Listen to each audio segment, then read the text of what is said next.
വഖഫ് നിയമത്തിൽ പാർലമെന്റിൽ ചൂടേറിയ വാക്കുതർക്കം നടക്കുന്ന ഏവരും കണ്ടതാണ്. ലോക്സഭയും രാജ്യസഭയും ബില്ല് പാസാക്കി ഇനി രാഷ്ട്രപതിയുടെ അംഗീകാരം ലഭിക്കുന്നതോടെ ബില്ല് നിയമമാകുന്നതാണ്. എന്താണ് വഖഫ് ഭേദഗതി ബില്ല്? എന്തുകൊണ്ടാണ് ഒരു വിഭാഗം ഇതിനെ എതിർക്കുന്നത്? അതുപോലെ തന്നെ വഖഫിലെ BJP ലക്ഷ്യങ്ങൾ തുടങ്ങിയതാണ് ഈ ഒരു ചാനൽ സംസാരിക്കുന്നത്. I am Swathi. Welcome back to talk space.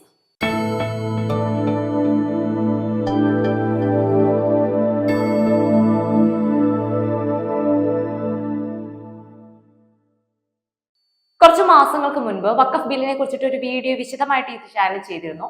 അതിലെന്താണ് വഖഫ് എന്നുള്ളത് വിശദമായി തന്നെ പറഞ്ഞിട്ടുണ്ട്. കാണാത്തവരായ ഒരു വീഡിയോ ഒന്ന് കണ്ടു നോക്കാം. വഖഫ് ബില്ല് എന്നത് ഇന്ത്യയിലെ വഖഫ് സ്ഥാപനങ്ങളുടെ നിയന്ത്രണവും നടത്തിപ്പും മെച്ചപ്പെടുത്തുന്നതിനായിട്ട് പാർലമെന്റിൽ മുന്നോട്ട് വെച്ച ഒരു നിയമ പ്രസ്താവനയാണ്. ഈ വഖഫ് എന്നത് ഇസ്ലാമിക നിയമപ്രകാരം, അതായത് ശരിയ പ്രകാരമുള്ള ഒരു ധാർമ്മിക സാമൂഹ്യ സ്ഥാപനം കൂടിയാണ്. അതിൽ സ്വത്തുകൾ, അതായത് കെട്ടിടങ്ങൾ, അതുപോലെ തന്നെ സ്ഥലങ്ങൾ മുതലായവ ദൈവത്തിന് സമർപ്പിക്കുകയും മുസ്ലിം സമൂഹത്തിന്റെ ഗുണത്തിനായിട്ട് ഉപയോഗിക്കുകയും ചെയ്യുന്നുണ്ട് എന്നുള്ളതാണ് അതിൽ പറയുന്നത്. ഇനി വഖഫ് ബില്ലിന്റെ പ്രധാന ലക്ഷ്യം കേന്ദ്രം പറയുന്നത് വഖഫ് സ്വത്തുക്കളുടെ സംരക്ഷണവും അതിന്റെ മാനേജ്മെന്റും ഉറപ്പാക്കുക എന്നുള്ളതാണ്. അനാവശ്യമായിട്ടുള്ള കയ്യേറ്റങ്ങൾ തടയുക, അതുപോലെ വഖഫ് ഭൂമിയുടെ അടിസ്ഥാനത്തിൽ ഉയർന്നു വരുന്ന വിവാദങ്ങൾ പരിഹരിക്കുക തുടങ്ങിയവയൊക്കെയാണ്. പ്രധാന വ്യവസ്ഥകൾ പറയുന്നത് വഖഫ് ബോർഡുകളുടെ അധികാരം ശക്തിപ്പെടുത്തുക, വഖഫ് സ്വത്തുകൾ തിരിച്ചു പിടിക്കാൻ കൂടുതൽ അധികാരങ്ങൾ നൽകുക, അതുപോലെ ഈ വഖഫ് സ്വത്തുക്കളുടെ അടിസ്ഥാനത്തിലുള്ള കേസുകൾ വേഗത്തിൽ പരിഹരിക്കാൻ പ്രത്യേക ട്രൈബ്യൂണലുകൾ സ്ഥാപിക്കുക എന്നെല്ലാമാണ്. വഖഫ് ബില്ല് പാർലമെന്റിൽ ചർച്ചയായിരുന്ന സമയം മുതലേ ഒരുപാട് വിമർശനങ്ങളും അതുപോലെ ആശങ്കകളും ഉയർന്നിരുന്നു. അതായത് വഖഫ് ബോർഡുകൾക്ക് കൂടുതൽ അധികാരം ലഭിക്കുന്നത് മതേതര നിയമങ്ങൾക്ക് വിരുദ്ധമായി ആണെന്നുള്ള വിമർശനങ്ങൾ ഉയരുന്നുണ്ട്. ഇനി നിലവിലെ സാഹചര്യത്തെ കുറിച്ച് സംസാരിക്കുന്നതിന് മുൻപ് വഖഫ് എന്ന വാക്ക് പോലും ഒരുപക്ഷെ പലർക്കും സുപരിചിതമായത് മുനമ്പത്തെ പ്രക്ഷോഭത്തെ തുടർന്നാണ്. മുനമ്പത്ത് നടന്ന പ്രക്ഷോഭത്തിന് പിന്നിലുള്ള കാരണം എന്താണെന്ന് നമുക്ക് എല്ലാവർക്കും അറിയാം. മുനമ്പം നിവാസികൾ നൂറുകണക്കിന് വർഷങ്ങളായിട്ട്, തലമുറകളായിട്ട് താമസിക്കുകയും സ്വാതന്ത്ര്യാനന്തര നിയമങ്ങളെല്ലാം വന്നതിന് ശേഷം ഈ വസ്തുക്കൾ വില കൊടുത്ത് വാങ്ങി കാലങ്ങളായി കരമടയ്ക്കുന്ന അവരുടെ ഭൂമി അവരുടേതല്ല എന്നുള്ളതാണ് സർക്കാർ പ്രതിനിധികളും അതുപോലെ വഖഫ് ബോർഡുകളും പറയുന്നത്. അങ്ങനെ 600ഓളം വരുന്ന നിവാസികളുടെ കിടപ്പാടം നഷ്ടമാകുന്ന ഒരു അവസ്ഥയുണ്ടായി. ഇതാണ് മുനമ്പത്ത് നടന്ന പ്രതിഷേധങ്ങൾക്കും അതുപോലെ പ്രക്ഷോഭങ്ങൾക്കും എല്ലാം കാരണമായത്. ഇനി ഇപ്പോൾ പാസ്സാകാൻ പോകുന്ന വഖഫ് ബില്ലിന്റെ ഉള്ളടക്കത്തിലേക്ക് വരാം. രണ്ടാം മോദി സർക്കാരിന്റെ സുപ്രധാന നീക്കങ്ങളിൽ ഒന്നായിരുന്നു വഖഫ് ഭേദഗതി ബില്ല്. 1954 വഖഫ് പ്രവർത്തനം ഏകോപിക്കാൻ കേന്ദ്ര സർക്കാർ നിയമം കൊണ്ടുവന്നു. വഖഫ് സ്വത്തുക്കളുടെ വിനിയോഗത്തിന് മേൽനോട്ടം വഹിക്കാൻ സംസ്ഥാന തലത്തിൽ വഖഫ് ബോർഡുകളും അതുപോലെ തന്നെ കേന്ദ്ര തലത്തിൽ വഖഫ് കൗൺസിലുകളും നിലവിൽ വന്നു. 1995 ഈ നിയമം റദ്ദാക്കി വഖഫ് ബോർഡുകൾക്ക് കൂടുതൽ അധികാരം നൽകുന്ന പുതിയ വഖഫ് നിയമം നടപ്പാക്കി. പിന്നീട് 2013 കൊണ്ടുവന്ന ഭേദഗതിയുടെ അടിസ്ഥാനത്തിലാണ് വഖഫിന്റെ പ്രവർത്തനം. ബില്ലിലൂടെ സർക്കാർ ലക്ഷ്യം വെക്കുന്ന പ്രധാന മാറ്റങ്ങൾ നോക്കുമ്പോൾ പുതിയ ഭേദഗതി പ്രകാരം മാറ്റം വരാൻ പോകുന്നത് 44 വകുപ്പുകളാണ്.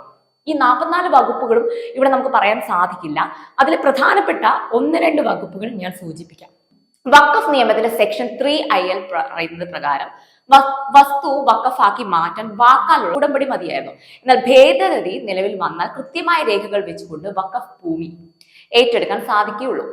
അതുപോലെ 5 വർഷം ഇസ്ലാം മതം സ്വീകരിച്ച് ജീവിക്കുന്ന ഒരാൾക്ക് മാത്രമേ സ്വത്തുക്കൾ വഖഫാക്കി മാറ്റാൻ സാധിക്കുകയുള്ളൂ.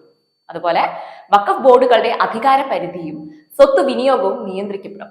മറ്റൊന്ന്, വഖഫ് ഭേദഗതി പ്രകാരം ഭൂമി വഖഫിൽ പെട്ടതാണോ എന്ന് തീരുമാനിക്കാനുള്ള അധികാരം ബോർഡിന് നഷ്ടമാകും. ഇങ്ങനെ 44 വകുപ്പുകളുടെ മാറ്റങ്ങളാണ് വരുത്താൻ പോകുന്നത്.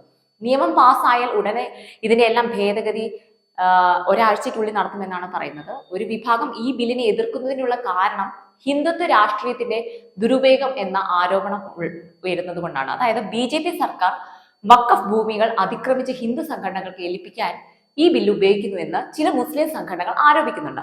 അതിനൊരു ഉദാഹരണം എന്ന് പറയുന്നത് ഉത്തർപ്രദേശ്, അതുപോലെ തന്നെ മധ്യപ്രദേശ് തുടങ്ങിയ BJP ഭരണ സംസ്ഥാനങ്ങളിൽ വഖഫ് ഭൂമികൾക്കെതിരെ കയ്യേറ്റം ഉണ്ടായിട്ടുള്ളത് കൊണ്ടാണ്. ഇതെല്ലാം ആരോപണങ്ങളിൽ ചൂണ്ടിക്കാട്ടിയ കാര്യങ്ങൾ തന്നെയാണ്. അതുപോലെ ഡാറ്റ മിസ്മാനേജ്മെന്റ് ആശങ്കയുണ്ട്. എന്ന് പറഞ്ഞാൽ വഖഫ് ഭൂമിയുടെ ഡിജിറ്റൽ മാപ്പിംഗ് സർക്കാർ നിയന്ത്രിക്കുമ്പോൾ ഈ ഡാറ്റ ഹിന്ദുത്വവാദികൾ മുസ്ലിം വിരുദ്ധ പ്രചരണത്തിന് ഉപയോഗിക്കുമെന്ന് ഉള്ള ഒരു ഭയം അവരിൽ നിലനിൽക്കുന്നുണ്ട്. അതായത് മുസ്ലിം കമ്മ്യൂണിറ്റിയിൽ ഉള്ളവർക്ക് എത്ര ഭൂമിയുണ്ട് എന്ന ഡാറ്റ ഹിന്ദു രാഷ്ട്രീയ കക്ഷികൾക്ക് പ്രചരിപ്പിക്കും. ഇതെല്ലാം ഉയരുന്ന ആരോപണങ്ങളാണ്. അതുപോലെ വഖഫ് ബോർഡുകൾക്ക് മാത്രം മാത്രം പ്രത്യേക അധികാരം നൽകുന്നത് മറ്റു മതസ്ഥരുടെ ഭൂമി അവകാശങ്ങളെ ബാധിക്കും. ഇവിടെ ഒരു വിഭാഗം മുസ്ലിം ബില്ലിനെ പിന്തുണയ്ക്കുന്നുണ്ട്. കാരണം വഖഫ് സ്വത്തുക്കളുടെ കൂടുതൽ സംരക്ഷണം അവർക്ക് ലഭിക്കുന്നുണ്ട്. ഇവിടെ മുസ്ലിം സമൂഹത്തിൽ തന്നെ വിഭജനം നിലനിൽക്കുകയാണ്. ഒരു വിഭാഗം സ്വത്ത് സംരക്ഷണത്തിന് വേണ്ടി പിന്തുണയ്ക്കുമ്പോൾ ഒരു പക്ഷം രാഷ്ട്രീയ ദുരുപയോഗം, മതേതരത്വത്തിന് ഭീഷണി എന്നിവ കാരണം എതിർക്കുന്നുണ്ട്. പാസ്സാകാൻ പോകുന്ന വഖഫ് ബില്ല് മുസ്ലിം സമൂഹത്തിന് ഗുണമോ ദോഷമോ എന്നുള്ളത് വരും കാലം കണ്ടറിയാം.